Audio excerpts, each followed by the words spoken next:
The Central Bank of Kenya is expressing confidence that Stawi, the product it launched last week to provide unsecured loans to small and medium enterprises, will be able to break through in reaching out to the segment that had found it rough accessing funding from formal channels.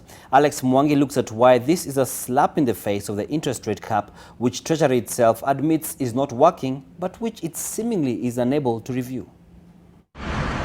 The Central Bank of Kenya has time and again given the negatives that the interest rate cap on loans for banks that became law in 2016 have had on the economy.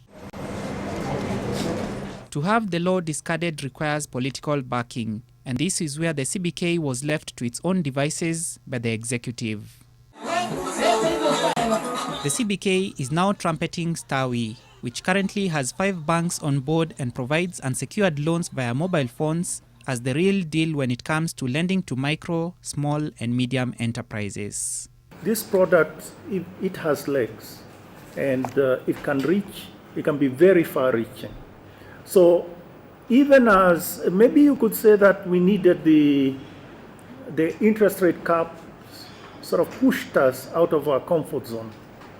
And after all, every innovation requires some pressure. With the central bank having played a key role in the development and rollout of Stawi, I sought to find out from the governor whether the platform is now out to finish the job that the interest rate cap has failed to achieve.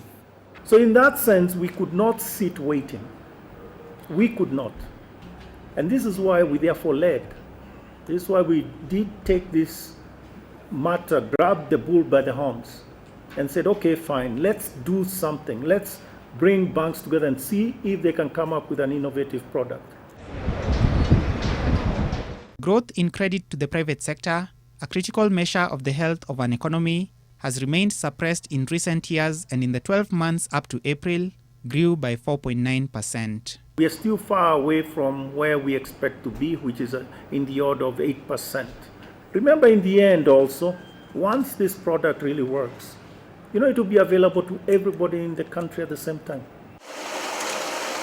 The governor also expressed his concern at a matter which remains largely unaddressed, but one which adversely affects the velocity of money. I think this idea of delayed payments is significant. We've been flagging this issue again and again and again. I think we've been doing this for at least 1 year now. The county governments are particularly at fault in terms of delaying payments. And also the private sector. Private sector is also at fault. The CBK is keenly looking at developments in the global economy as the trade tariff wars between the US and China threatened to slow down growth in 2019. Alex Mwangi, NTV.